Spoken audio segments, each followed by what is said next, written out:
अस्मदाचार्यपर्यन्तां वन्दे गुरुपरम्परां वन्दे गुरुपरम्पराम् अज्ञानं जानकीतीर्थं विद्यातीर्थं विवेकिनां सर्वेषां दुःखदं तीर्थं भारतीतीर्थमाश्रये विद्याविनयसम्पन्नं वीतरागं विवेकिनां वन्दे वेदान्ततत्त्वज्ञं विदुषेखरभारतीं बहुभ्यो नमः। अस्मद्गुरुचरणारविन्दाभ्यां नमः। श्रीगणेशशारदागुरुभ्यो नमः। पीताम्बरं करविराजितशङ्खचक्रकौमोदकी सरसिजं करुणासमुद्रं राधासहायमपि सुन्दरमन्दहासं महदालयेशमनिशं हृदि धारयामि। श्रीगुरुवायूरप्पाशरणं योऽन्तःप्रविश्य मम वाचमिमां प्रसुप्तां सञ्जीवयत्यखिलशक्तिधरस्वधाम्ना अन्यांश्च हस्तचरणश्रवणत्वगादीन् प्राणान् नमो भगवते पुरुषाय तुभ्यं। नमो ഭഗവതേ വാസുദേവായ. എല്ലാ ഗുരുസ്ഥാനീയർക്കും ഭാഗവത പ്രേമികൾക്കും സാദര പ്രണാമം. എനിക്കിന്നിവിടെ പറയാമെന്നിരിക്കുന്നത് കാപ്പിലേയം. തൃതീയ സ്കന്ധത്തില് 21 മുതൽ 33 കൂടി 13 അധ്യായങ്ങളിലായിട്ട് വിസ്തരിച്ചിട്ടുള്ള ഗംഭീരമായ കാപിലേയം. അതിനെ ഒന്ന് അനുസ്മരിക്കാനായിട്ട് ശ്രമിക്കാം.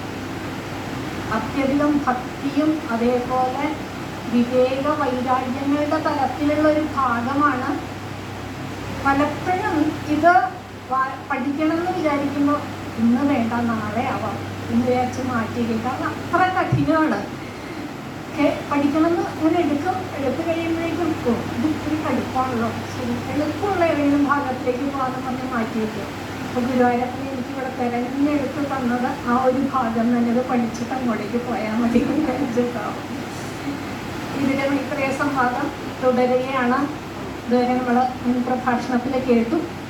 അതിൻ്റെ തുടർച്ചയായിട്ട് സംഭാഷണ വേളയിൽ സ്വയംഭൂ മനുവിൻ്റെ വംശത്തെക്കുറിച്ച് വിസ്തരിച്ച് പറഞ്ഞു തരണമെന്ന് വിതുര മഹാശയൻ മൈത്രേയ മഹർഷിയോട് ആവശ്യപ്പെടുകയാണ്. അതനുസരിച്ച് ആ സ്വയംഭൂ മനുവിൻ്റെ ഇളയപുത്രിയായ ദേവഭൂതിയുടെ ചരിത്രമാണ് ആദ്യം പറയുന്നത്. ഒരുപക്ഷെ ആ കപില വാസുദേവൻ സാഖ്യത്തെ പ്രചരിപ്പിക്കാനായിട്ട് അവതരിച്ച ആ ഭഗവാന്റെ കഥ പറയാൻ വേണ്ടിയിട്ടായിരിക്കും ആദ്യം തന്നെ ആ ദേവഭൂതിയുടെ, അല്ലെങ്കിൽ മറ്റു മക്കളുടെ ആരെങ്കിലും എടുക്കായിരുന്നു. ആദ്യം തന്നെ എടുത്തത് വേദവ്യാസര് ആ ദേവഭൂതിയുടെ കഥയാണ്. അവിടെ അമ്മയ്ക്കായിട്ട് ഉപദേശിക്കുന്ന ആ ഭാഗവും ആണ് നമ്മളുടെ ഇന്നത്തെ പരിപാടി. ബ്രഹ്മാവിൻ്റെ മാനസപുത്രനായ കർദമപണ്ഡം അദ്ദേഹം അച്ഛൻ്റെ നിർദ്ദേശപ്രകാരം 10,000 വർഷം തപസ് ചെയ്തു. നേരത്തെ നാരായണൻജി പറഞ്ഞതുപോലെ ആ പ്രജാസൃഷ്ടിക്ക് വേണ്ടത് ആദ്യം ഭഗവാന്റെ ഒരു അനുഗ്രഹമാണ്. അതിനു വേണ്ടി 10,000 വർഷം തപസ് ചെയ്തു സരസ്വതി നദീതീരം. ഭഗവാനെ പ്രത്യക്ഷപ്പെടുത്തി. മുന്നിൽ വന്ന ഭഗവാൻ ചോദിച്ചു, എന്താ വരം വേണ്ടത് ചോദിച്ചു. അപ്പോൾ പറഞ്ഞു, എനിക്ക്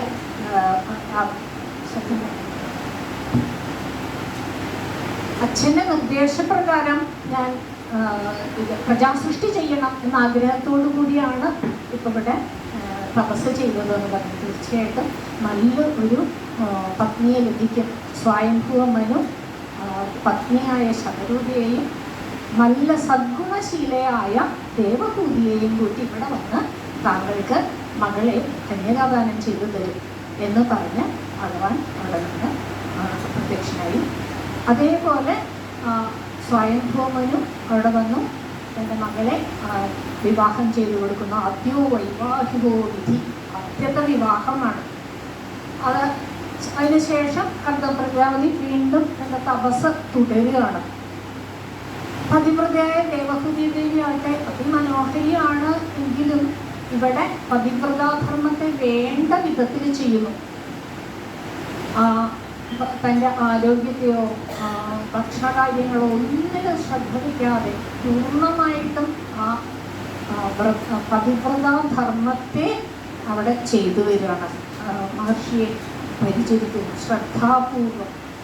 കുറച്ചു കാലത്തിന് ശേഷം മഹർഷി ഒരു ദിവസം നോക്കിക്കഴിഞ്ഞപ്പോൾ തൻ്റെ പത്നി ആ വ്രതചര്യ കൊണ്ട് അതീവ ക്ഷീണിച്ചിരിക്കുന്നതായിട്ടാണ് കാണുന്നത്. കാലേന ഭൂയസാ ക്ഷാമം കർഷിതം വ്രതചര്യ പ്രേമ ഗദ്ഗതയാവാച പീഡിത കൃപയാ അബ്രവീത. ആ ദേവിയുടെ ആ വ്രതചര്യയിൽ സന്തുഷ്ടനായ മഹർഷി ചോദിക്കുകയാണ്, എന്ത് വരാണ് ഞാൻ പറയേണ്ടത്? ഏതൊരു സ്ത്രീയും ആഗ്രഹിക്കുന്നത് പോലെ എനിക്കും ഒരു അമ്മയാകണം എന്നതായിരുന്നു ദേവകുതി ദേവി ആവശ്യപ്പെട്ടത്. അപ്പോൾ അദ്ദേഹം പറഞ്ഞു, എന്തായാലും ഒരു കാര്യം ചെയ്യൂ, ബിന്ദു സരസുണ്ട്, ഭഗവാന്റെ കണ്ണുനീരുകളാൽ വന്ന ഒരു തടാകം, അത് വെച്ചൊന്ന് മുങ്ങി നിവർന്നു വരൂ എന്ന് പറഞ്ഞു.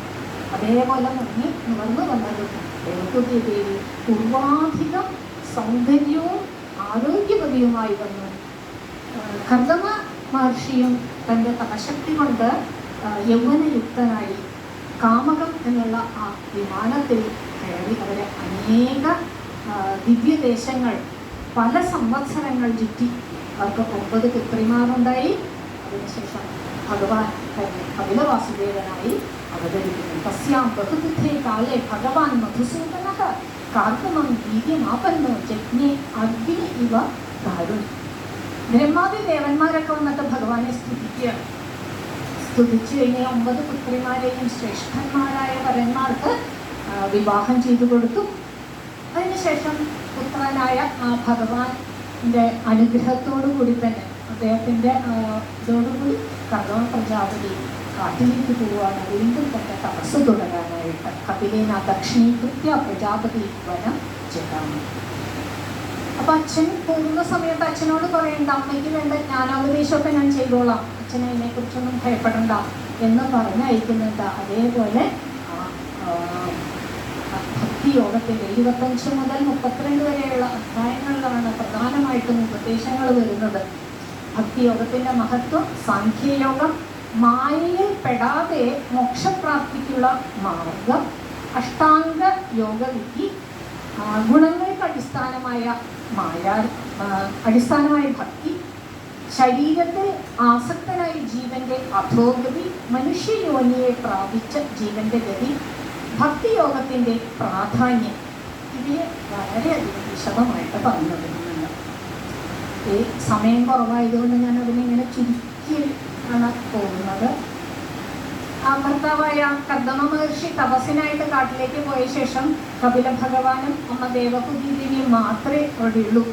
അങ്ങനെയുള്ള സമയത്ത് ഒരു ദിവസം അമ്മ മകനെ ചെന്ന് നമസ്കരിച്ചുകൊണ്ട് ചോദിക്കുകയാണ്. അവിടെ ആ അമ്മ പുത്രൻ എന്നുള്ള ഭാവത്തിൽ നിന്ന് ഭഗവാനും ശിഷ്യ എന്നുള്ള ഒരു ഭാവത്തിലേക്കായി മാറിയിട്ട് അവിടെ ചെന്ന് പ്രണമിച്ച് ചോദിക്കുകയാണ്, നിർവിണ്ണാം നിതരാം ഭൂമൻ അസതീന്ദ്രിയകർഷണാത് യേന സംഭാവ്യമാനേന പ്രപന്നാന്ധം തമ പ്രഭു. അസത്തുക്കളായ ഈ ഇന്ദ്രിയങ്ങൾ, കണ്ണ് എന്തിനെങ്കിലൊക്കെ നല്ല കാഴ്ചകൾ കണ്ടാൽ ആ കാഴ്ചയുടെ പുറകെ പോകും. നമ്മളിവിടെ തന്നെ കടകൾ കാണുന്നു, കടകളിൽ ഓരോ സാധനങ്ങളെയും കാണുമ്പോൾ ഇങ്ങനെ അതിലേക്ക് നമ്മൾ പോവുകയാണ്. കാതെന്തെങ്കിലും നല്ല പാട്ടുകളോ ഗ്രാമ്യ ഗീതങ്ങളോ കേട്ട് പോയി കഴിഞ്ഞാൽ അതിലേക്ക് തന്നെ നമ്മൾ ലയിച്ചു പോകും. പിന്നെ തിരിച്ച് കുറച്ച് നാൾ നമ്മൾ ഭാഗവതം എടുക്കാതിരുന്ന് ഒന്ന് മാറി മറ്റ് വിഷയങ്ങളിലേക്ക് പോയി കഴിഞ്ഞാൽ തിരിച്ചിതിലേക്ക് വരാൻ വളരെ ബുദ്ധിമുട്ടാണ്. അപ്പോൾ അതുകൊണ്ട് ലാസ്റ്റ് ക്ലാസ്സിൽ ഗുരുജി പറഞ്ഞ പോലെ ക്ലാസ് കഴിഞ്ഞെന്ന് വിചാരിച്ച് അടച്ചു വയ്ക്കാനുള്ളതല്ല, ഭാഗവതം ഇതേപോലെ തുടർന്ന് കൊണ്ടുപോകാനുള്ളതാണ്. ഇതേപോലെ ഏതൊരു ഇന്ദ്രിയങ്ങളും അസതിന്ദ്രിയ കർഷണ, അത് ഇന്ദ്രിയങ്ങളൊക്കെ അസത്തുകളാണ്, വേണ്ടാത്ത വഴിയിലേക്ക് പോകും. അതിനെ ആ ആഗ്രഹങ്ങളുടെ ആഗ്രഹം ഒരിക്കലും അവസാനിക്കാനില്ല. ഒരാഗ്രഹം കഴിഞ്ഞാൽ അടുത്ത ആഗ്രഹമായി, ആ ആഗ്രഹം വർദ്ധിച്ചൊന്നത് കഴിഞ്ഞില്ലെന്ന് വെച്ചാൽ അടുത്ത ആഗ്രഹം വരും. അത് ഏത് കാര്യത്തിലാണ്. അപ്പോൾ അങ്ങനെ ആ വിഷയങ്ങളിലേക്ക് പോകാതെ ഈ മനസ്സിനെ എങ്ങനെയാണെന്ന് പിടിച്ചു നിർത്തുക. ലഹരി വസ്തുക്കളൊക്കെ ഉപയോഗിച്ചാൽ അതിൻ്റെ ദുഷ്ഫലങ്ങൾ എന്താണെന്നൊക്കെ എല്ലാവർക്കും അറിയാം. എന്നാലും പലരും അതിൽ നിന്ന് വിട്ടുമാറാൻ പറ്റാതെ അതിലേക്ക് തന്നെ പോകുന്നു. ഇതൊക്കെ ഇന്ദ്രിയങ്ങളുടെ സുഖത്തിന് വേണ്ടി മാത്രമാണ്. അപ്പം ഈ മഹാമോഹത്തിൽ നിന്നും എങ്ങനെയാണ് കരകയറേണ്ടത് എന്നാണ് അമ്മ ചോദിക്കുന്നത്. കർത്താവിനെയും ഒന്നിച്ചുള്ള ഗാർഹസ്ഥ്യത്തിൽ നേരത്തെ തന്നെ ആ തപസ്സനുഷ്ഠിച്ച ഒരു വ്യക്തിത്വമാണ് ദേവഭൂതി ദേവി. അപ്പം അതുകൊണ്ട് തന്നെ വിവേക വൈരാഗ്യ തലങ്ങളിൽ എത്തിയിട്ടുണ്ട് ദേവി. എന്നിരുന്നാലും സമ്യക്കാകുന്ന വിധം മോഹത്തെ എങ്ങനെ ഇല്ലാതാക്കാം, ഇതാണ് ദേവി ആവശ്യപ്പെടുന്നത്. തൊട്ടു മുന്നേയുള്ള കഥയിൽ പറഞ്ഞതുപോലെ ഈ ശരീരത്തിൽ അഹം മമ ഈ രണ്ട് കാര്യങ്ങൾ വന്നു കഴിയുമ്പോൾ എന്തായി നമ്മൾ ബന്ധത്തിൽ പെട്ടെന്ന് പറയും. ഇത് ഇല്ലാതാകണം. ശരീരത്തിൽ അഹം മമ എന്നുള്ള ഭ്രമം ഇല്ലാതെ വന്നു കഴിഞ്ഞാൽ ആ സ്വതസിദ്ധമായ ജ്ഞാനത്തെ നമുക്ക് ഉൾക്കൊള്ളാനായിട്ട് സാധിക്കും. എങ്ങനെ ഇതിനെ ഒന്ന് ഇതിലേക്ക് എത്തണം എങ്ങനെയാണ് നമുക്ക് പലപ്പോഴും തോന്നാറുണ്ട്, ഇതൊക്കെ ഒന്ന് വിടണം, എന്തിനാണ് ഈ അറ്റാച്ച്മെന്റ് എന്നൊക്കെ തോന്നും. പക്ഷെ പിന്നീട് കുറച്ച് നേരത്തേക്ക് അത് വരുള്ളൂ, കുറച്ച് കഴിയുമ്പോഴേക്കും വീണ്ടും നമ്മൾ ആ അറ്റാച്ച്മെന്റിലേക്ക് തന്നെ എത്തിച്ചേരും.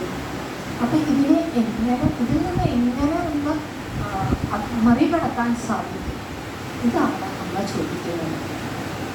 ശിഷ്യരിൽ നിന്ന് നല്ല സംശയം ഉണ്ടാകുമ്പോൾ സ്വാഭാവികമായിട്ട് ഗുരുനാഥന്മാർക്ക് വളരെ സന്തോഷമാണ്. ആ ഒരു സന്തോഷത്തോടു കൂടി തന്നെ ഇവിടെ മകനായ കപിലൻ അമ്മയ്ക്ക് ഉപദേശിക്കുന്നു, അമ്മയെ നിർത്തിക്കൊണ്ട് നമുക്ക് ഉപദേശിക്കുന്നു. ഇതാണ് കുറച്ചുകൂടി പറയാനായിട്ട് ശ്രേഷ്ഠം.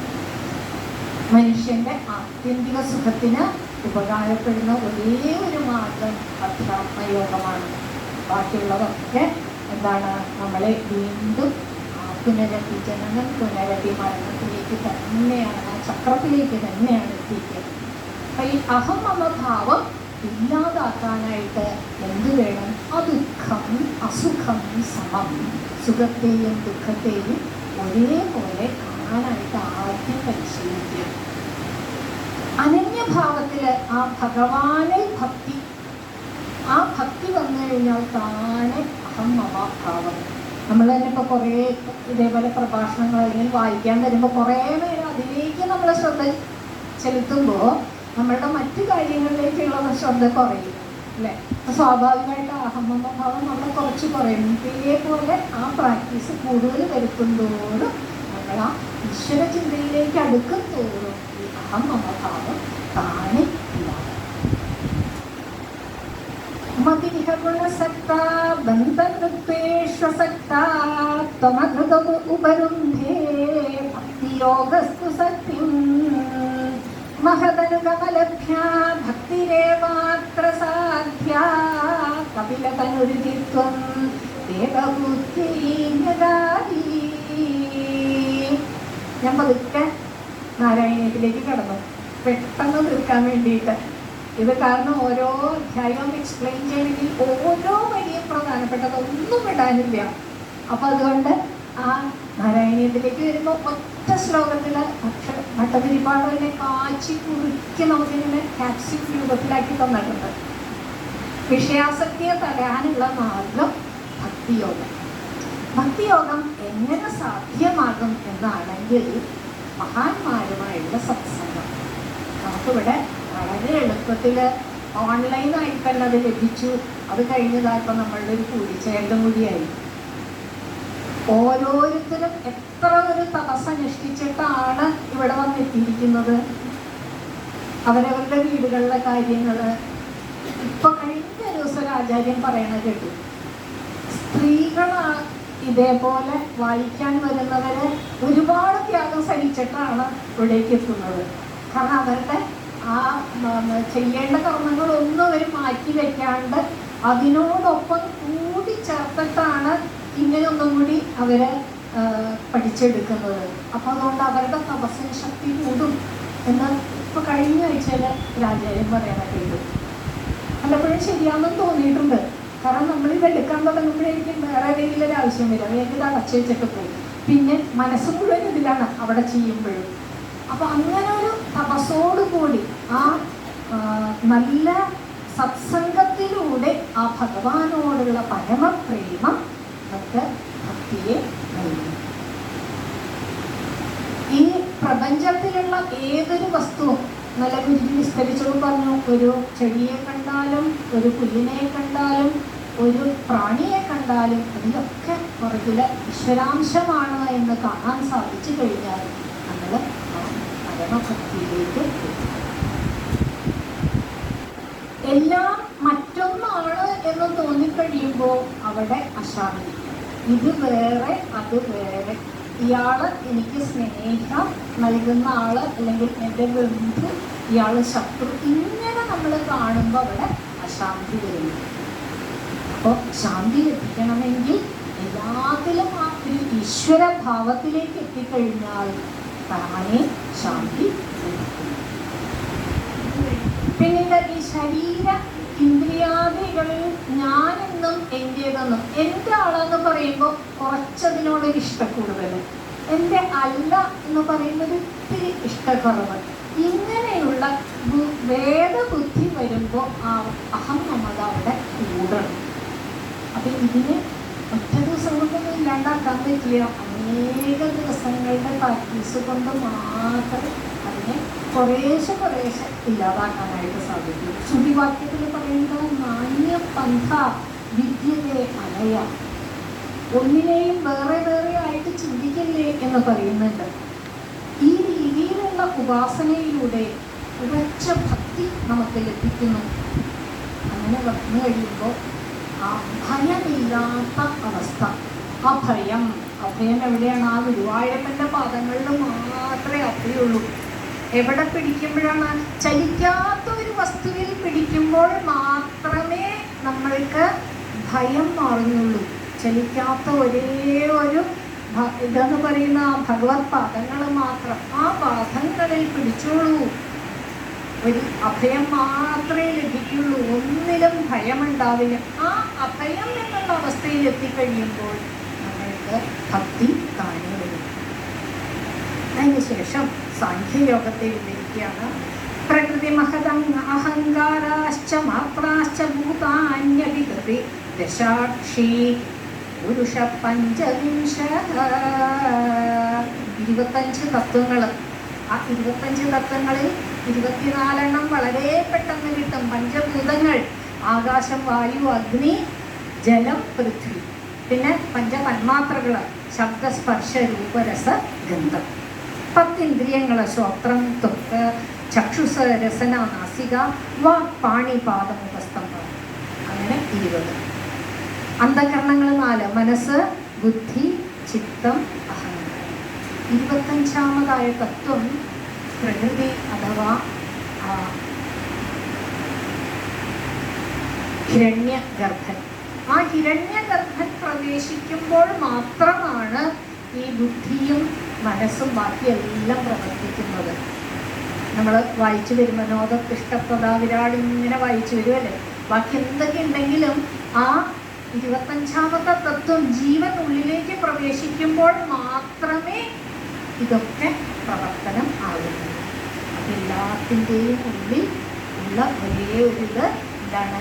നമ്മുടെ ഗുരുജി പറഞ്ഞ പോലെ സ്റ്റെതസ്കോപ്പ് വെച്ചിട്ട് നമ്മൾ നോക്കുമ്പോൾ കിട്ടുന്ന ആ ഒരു ചൈതന്യം, ആ ഒരു ഈശ്വരൻ, ആ ഒരു ഈശ്വര ചൈതന്യം ഉള്ളത് കൊണ്ടാണ് ബാക്കിയെല്ലാം പ്രവർത്തിക്കുന്നത്.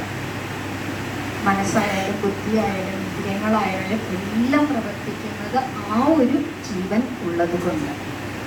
ഭക്തിയോടെയും വൈരാഗ്യം, അതായത് വിരക്തഭാവം, ബാക്കി എല്ലാത്തിനെയും സമഭാവനയോടുകൂടി കാണുകയും യമനിയമാദി സാധനയും ഒക്കെ ചെയ്യുന്നതിലൂടെ ആത്മാവിനെ തിരിച്ചറിയാം.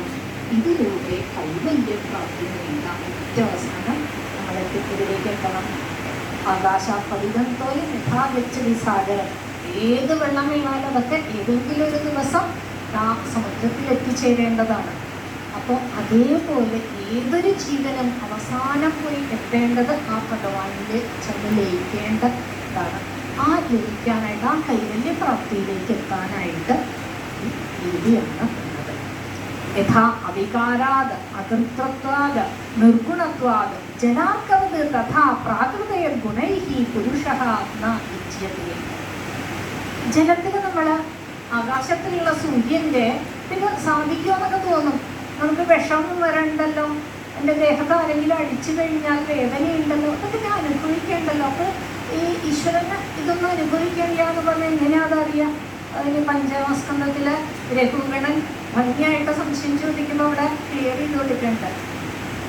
അപ്പൊ ഇത് എന്തുകൊണ്ടാന്ന് വെച്ചാൽ ആകാശത്തിലുള്ള, അതിന് ഉദാഹരണം പറയുകയാണ്, ആകാശത്തിലുള്ള സൂര്യന്റെ ബിംബം നമുക്ക് ജലത്തിൽ കാണാം.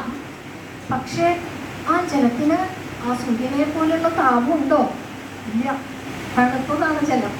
എന്ന് വെച്ചാൽ സൂര്യൻ തണുത്താന്ന് പറയാൻ പറ്റുമോ? ആ ജലം ഇളകുന്നതനുസരിച്ച് സൂര്യൻ ഇളകുന്നതായിട്ട് തോന്നുന്നു. പക്ഷേ സൂര്യന് യാതൊരു ഇളക്കവും ഇല്ല, ജലത്തിനാണ് ഇളക്കം.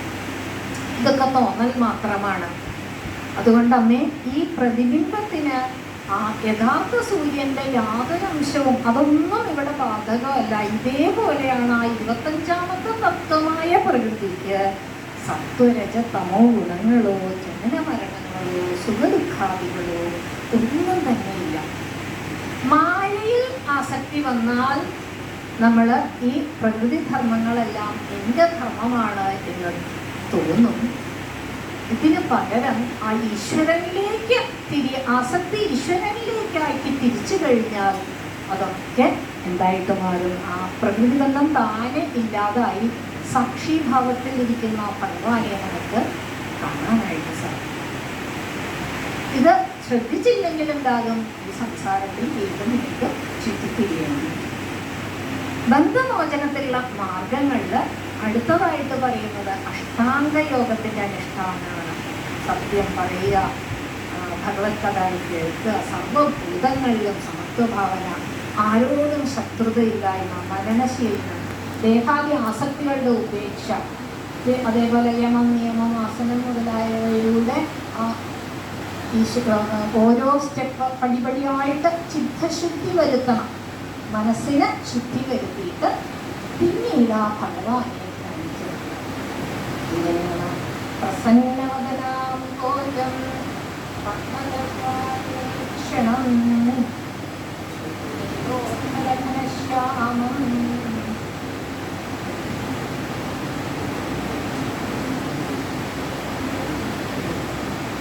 പ്രസന്നവദനാംഭോജം പത്മഗർഭാരുണേക്ഷണം നീലോത്പലഘനശ്യാമം ശംഖചക്രഗദാധരം ലസത്പങ്കജകിഞ്ചലികപീതകൗശേയവാസസം ശ്രീവത്സവക്ഷസംഭ്രാജത് കൗസ്തുഭാമുക്തകന്ധരം. ആ ഭഗവാനെ വർണ്ണിച്ചിരിക്കുകയാണ് 18ാമത്തെ അധ്യായത്തിൽ 13ാമത്തെ ശ്ലോകത്തോടൊപ്പം തുടർച്ചയായിട്ട് അങ്ങനെ പറഞ്ഞു വന്ന് അവസാനം എന്ത് പറയുന്നു? സഞ്ജീവേ ഭഗവത ചരണാരവിന്ദം. ആ ഭഗവാന്റെ പാദങ്ങളാണ് പിന്നീട് വർണ്ണിച്ചിരിക്കുന്നത്. വജ്രം, അങ്കുശം ഒക്കെ ആ പാദങ്ങളിലെ ആ ചിഹ്നങ്ങൾ അതൊക്കെ മനസ്സിൽ ധ്യാനിച്ചോളൂ. നന്നായി ധ്യാനിച്ചോളൂ. ആ ധ്യാനിച്ച് വന്നു കഴിഞ്ഞാൽ ഹൃദയത്തിലെ അന്ധകാരം ഇല്ലാതെയാകും. ഇനി നമുക്ക് ഈ ഒരു രീതിയിൽ തന്നെ ഭഗവാനെ ധ്യാനിക്കാൻ സാധിച്ചില്ല. ഈ രീതിയിൽ എല്ലാവർക്കും പറ്റില്ല. അപ്പം നമ്മൾക്ക് ഏത് രൂപത്തിൽ ഭഗവാനെ കണ്ടാലാണോ നമ്മളുടെ മനസ്സിൽ ഉറച്ചു നിൽക്കുന്നത് ആ തരത്തിലുള്ള ഭഗവാനെ നമുക്ക് ധ്യാനിക്കാം. നാരായണ തീർത്ഥർ പറയാറുണ്ട്, മുട്ടുകുത്തി വരുന്ന ആ ഒരു കണ്ണൻ, മുട്ടുകുത്തി വരുമ്പോ അപ്പുറത്തുനിന്ന് യശോദാമ വിളിക്കണു കണ്ണാ വാ വാ വാ എന്ന് പറഞ്ഞോണ്ട്, ഇപ്പുറത്തുനിന്ന് നന്ദഗോപര് വിളിക്കണു വാ വാ വാ എന്ന്. അപ്പൊ എങ്ങനെയാണ്? ദേഹി മുരൻ ദേഹി കൃഷ്ണ കൃഷ്ണ മാം പാഹി ഗോപാല ബാല കൃഷ്ണ കൃഷ്ണ. ഒന്നൊരു ഉമ്മ തരുമോ? ദേഹി മുതൽ ദേഹി എനിക്കൊരു ഉമ്മ തരുമോ കണ്ണ? അപ്പം കണ്ണൻ അമ്മയെടുത്ത് പോകണോ അച്ഛനടുത്ത് പോകണോ അങ്ങനെ മാറി മാറി നോക്കുക. ആ ഒരു കണ്ണനെ നമുക്ക് ധ്യാനിക്കാൻ വലിയ ബുദ്ധിമുട്ടൊന്നുമില്ല. അങ്ങനെ ധ്യാനിച്ചോളൂ. അതല്ല അടുത്തത് പറയുന്നത് കളഭഗവിന്ദക്ഷയ ശ്രീ കൃഷ്ണ കൃഷ്ണ തവ കണ്ണൗ ചലയ ശ്രീ കൃഷ്ണ കൃഷ്ണ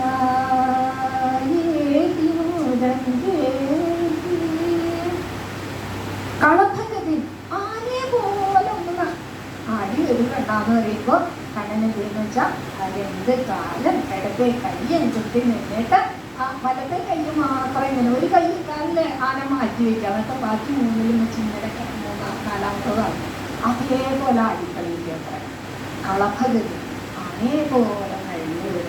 അതല്ലെങ്കിലോ ആ കാതൊന്നാട്ടു. സാധാരണ പിരികം ഒരു പിരികം മാത്രം വളയ്ക്കും, 2 പിരികം അനക്കി കാണിക്കും. കാതൊന്ന് അനക്കി കാണിക്കും എന്ന് പറയുമ്പോൾ അങ്ങനെ ആ കാത് അനക്കി കാണിക്കുക. ആ ഒരു രീതിയെ ഒന്ന് കാണുമ്പോൾ ഇത്രയും കാണുമ്പോൾ അമ്മയ്ക്ക് സന്തോഷമാവും. വേഗം ഒരു ലഡു ആണെങ്കിൽ ലഡു ഗോപാലൻ കയ്യിൽ പൊക്കി വെച്ചിരിക്കുന്ന കയ്യിലേക്ക് ഒരു ലഡു വെച്ച് കൊടുക്കും. അതല്ലെങ്കിലോ ഒരു ആപ്പിളാണുള്ളത് വെച്ചാൽ അത് കയ്യിൽ കൊടുക്കും. എന്നിട്ട് അത് കണ്ട് ആസ്വദിക്കുകയാണ്. ഈ ഒരു രൂപത്തിൽ നമുക്ക് മനസ്സിൽ ധ്യാനിക്കാനായിട്ട് വലിയ ബുദ്ധിമുട്ടൊന്നുമില്ല. ആ രീതിയിൽ ധ്യാനിക്കാം. അതുമല്ലെങ്കിലോ നമുക്ക് അകലിൽ കിടക്കുന്ന കണ്ണൻ കരാരവിന്ദേന പദാരവിന്ദം മുഖാരവിന്ദേ നിദേശയന്തം വടസ്യ പത്രസ്യ പുടേശയാനം ബാലം മുകുന്ദം മനസാസ്മരാൻ. അകലിൽ കിടക്കുന്ന വയൽ വെച്ച് കുടിച്ചു കിടക്കുന്ന ആ കണ്ണനെ ധ്യാനിക്കാം. ഏതൊരു രൂപത്തെ ധ്യാനിക്കുമ്പോഴാണോ ഭഗവത് പ്രേമം ഉണ്ടാകുന്നത്, ആ തരത്തിൽ ഭഗവാനെ ധ്യാനിക്കുക.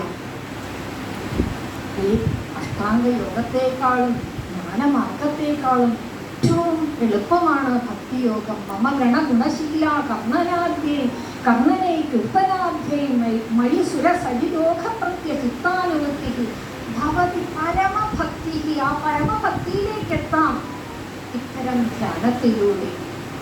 ചിത്രവൃത്തിയിൽ നമുക്ക് എപ്പോഴും മനസ്സിൽ ഏതെങ്കിലും ഒരു ആഗ്രഹം അല്ലെങ്കിൽ എന്തെങ്കിലും പ്രവാഹം പോലെ ഗംഗ എങ്ങനെയാണോ ഒഴുകി പ്രവഹിക്കുന്ന അതേപോലെ മനസ്സിൽ ഒരു ചിന്ത കഴിഞ്ഞാൽ അടുത്ത ചിന്ത വരും, ആ ചിന്ത കഴിഞ്ഞാൽ അടുത്ത. പക്ഷെ ഓരോ ചിന്തയ്ക്ക് ഇടയിലും ചെറിയൊരു കോസം കേട്ടോ, അവിടെ ഭഗവാനെ നമുക്ക് കാണാൻ പറ്റും.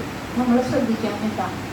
അപ്പൊ ഈ ചിത്തവൃത്തികളെ നമുക്കൊന്ന് കുറച്ച് നേരത്തേക്കെങ്കിലും ഇല്ലാതാക്കി കഴിഞ്ഞാൽ സ്വാഭാവികമായിട്ടും അവിടെ നമുക്ക് ഈശ്വര സ്മരണ ലഭിക്കും. പലപ്പോഴും പലരും പറയാറുണ്ട്, ഇതേപോലുള്ള സത്സംഗങ്ങളിൽ ഇരിക്കുമ്പോൾ നല്ല സമാധാനമാണ്, തിരിച്ചങ്ങ് ഇവിടെ നിന്ന് ചെരുപ്പിട്ട് കഴിയുമ്പോൾ എല്ലാം അശാന്തികളൊക്കെ തിരിച്ചു വന്നു. പിന്നെ നമ്മൾ ബാക്കി ചിന്തകളിലേക്ക് പോകുന്നു. ഇവിടെ ഇരിക്കുമ്പോൾ നമുക്ക് മറ്റ് ചിന്തകൾ വരുന്നത് കുറവാണ്. തിരിച്ച് നമ്മൾ അങ്ങോട്ടേക്ക് ഇറങ്ങി കഴിയുമ്പോഴേക്കും നമ്മളുടെ പ്രാരംഭത്തിലേക്ക് കിടക്കുമ്പോൾ എല്ലാ ചിന്തകളും മാറി മാറി എന്നിട്ട് കഴിഞ്ഞ് അടുത്തതെന്താ ഈ ചിന്തകൾ വന്ന് കഴിയുമ്പോൾ നമുക്കെന്തായി ആ ഈശ്വര സ്മരണയിൽ നിന്ന് നമ്മൾ കുറച്ചൊന്ന് പുറകോട്ടേക്ക് പോകുന്നു.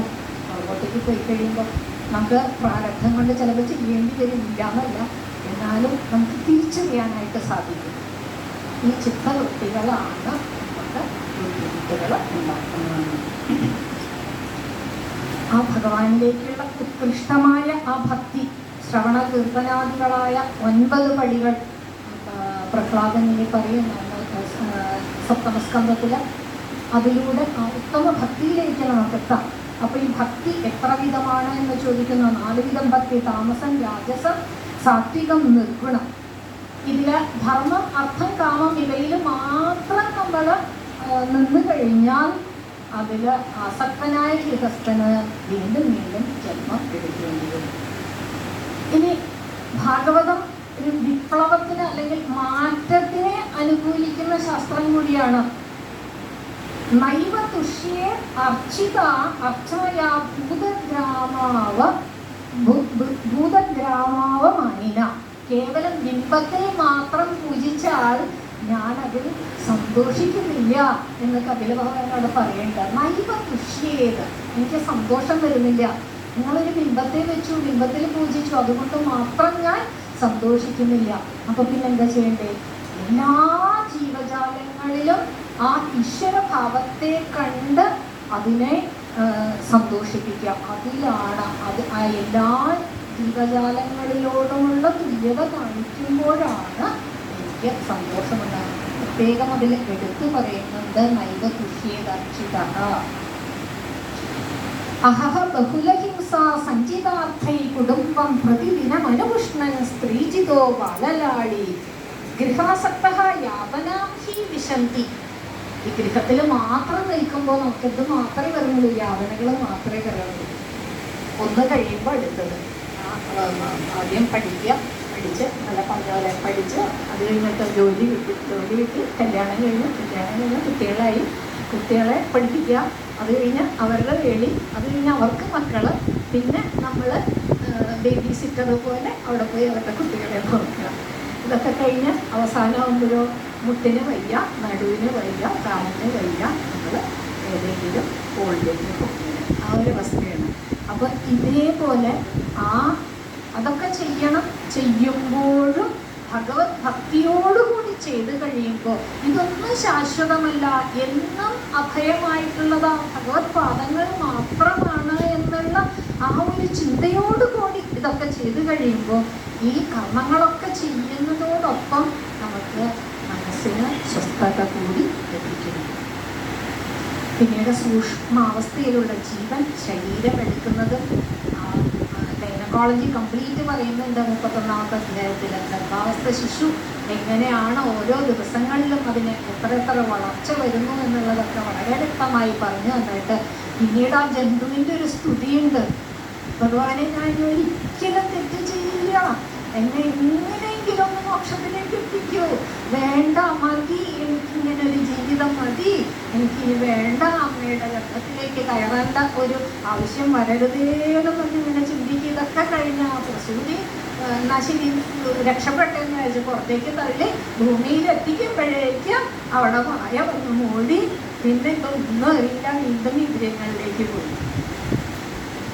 അപ്പൊ കർമ്മങ്ങൾ ചെയ്യണോ, അതിന് ആഗ്രഹങ്ങൾ, അങ്ങനെ വീണ്ടും ആ ചക്രത്തിലേക്ക് ചിപ്പെട്ട് പോകും. ഹരിഭക്തിയോടുകൂടി സ്വധർമ്മത്തെ അനുഷ്ഠിച്ച് കഴിഞ്ഞാൽ ആ സ്വരൂപ ആനന്ദത്തിൽ നമുക്ക് എത്താനായിട്ട് സാധിക്കും.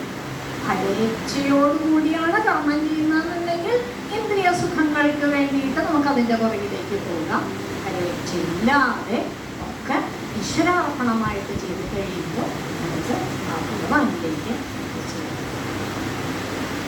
ആ നിഷ്കാമമായ ബുദ്ധിയോട് കൂടിയിട്ട് കർമ്മയോഗികളായാൽ പോലും അവർക്ക് ഈ കർമ്മഗതിക്കനുസരിച്ച് അവർക്ക് മോക്ഷം അതല്ലെങ്കിൽ പുനരവിജനനം വരുന്നത് അവരായാൽ പോലും അവർ ആ കർമ്മങ്ങൾ ചെയ്യുമ്പോൾ ഈശ്വരാർപ്പണമായിട്ട് തന്നെ ഓരോ കർമ്മങ്ങളും ചെയ്യണം. അപ്പോൾ നമുക്കിവിടെ പ്രാർത്ഥിക്കാം ഭഗവാനോട്, ഭക്തിയെ തന്നാലും ഭക്തിയല്ലാതൊന്നും വേണ്ടേ വേണ്ട.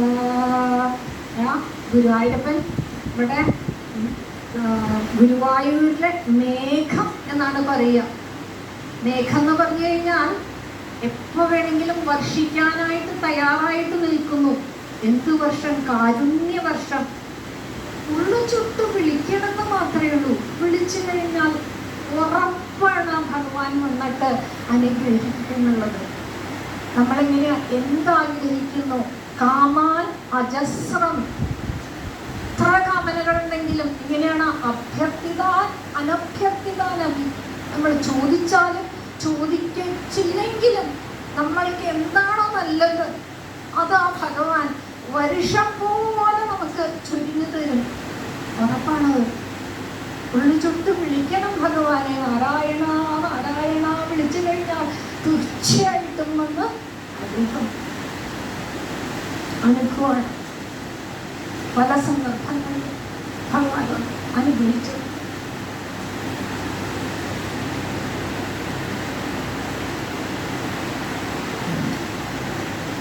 ഹരേ കൃഷ്ണ. ആ ഭഗവാനോട് നമുക്ക് പ്രാർത്ഥിക്കാം. ആ ഭക്തി മാത്രം മതി. ഭക്തി വേണം ഭഗവാനെ. അതിനായിട്ട് അനുഗ്രഹിക്കുമെന്ന് പ്രാർത്ഥിക്കാം. അതിൽ ഭഗവാൻ അമ്മയ്ക്ക് ഉപദേശിക്കുന്ന ഉപദേശങ്ങളൊക്കെ അവിടെ ആ സാഖ്യയോഗത്തെ ഉപസംഹരിച്ചിട്ട് വടക്ക് കിഴക്കേ ദിക്കിലേക്ക് പോകുന്നു. അവിടെ ഭൂമിക്കടിയിൽ തപസ് ചെയ്യണം. നമസ്കരണം വരുന്നത് കാണാം. സകലപുത്രന്മാരെ വിളിച്ചിറങ്ങുമ്പോൾ അവിടെ കപില മഹർഷിയെ കാണാനായിട്ട് സാധിക്കുന്നുണ്ട്. മാതാവും എൻ്റെ അനുജ്ഞയോടുകൂടി ഭഗവാൻ പോയതിനു ശേഷം ദേവഹൂതി ദേവി സുഖ സൗകര്യങ്ങളെ ഒക്കെ ഉപേക്ഷിച്ചിട്ട് ഭക്തിയെ അഭ്യസിക്കുകയാണ്. അഭ്യസിച്ച് ഒറ്റയായി തീർന്നു. ദേവിയുടെ ശരീരഭാഗങ്ങളൊക്കെ നദിയായി തീർന്നു. സിദ്ധപദം എന്ന പേരിൽ വളരെ പ്രസിദ്ധമാണ്. ഇതം അനുശൃണോദിയോ അഭിതത്തെ കപിലമുനിർ മതമാത്മയോഗഗുഹ്യം ഭഗവതി കൃതധീഹി സുവർണകേതൗ ഉപലഭതേ ഭഗവത് പദാരവിന്ദം. രഹസ്യമായ ഈ ഒരു സംഭാഷണത്തെ ശ്രമിക്കുന്നവരായാലും അതിനെ അനുസ്മരിക്കുകയാണെങ്കിലും അവർക്ക് ഭഗവാൻ ഹരിയുടെ ചരണാരവിന്ദത്തിലുള്ള ഭക്തി ലഭിക്കും എന്നുള്ള ഒരു ഇതിലും കൂടിയാണ് ഇത് അവസാനിപ്പിക്കുന്നത്. ഈ വാക്കുകളിലും ഗുരുനാഥന്മാരെല്ലാവരുടെയും പാദങ്ങളിലും അതേപോലെ കുഞ്ഞു ഗുരുവായൂരപ്പൻ്റെ പാദങ്ങളിലും സമർപ്പിച്ചിട്ടുള്ളൂ. ഹരേ കൃഷ്ണ. സർവത്ര ഗോവിന്ദനാമ സങ്കീർത്തനം ഗോവിന്ദ.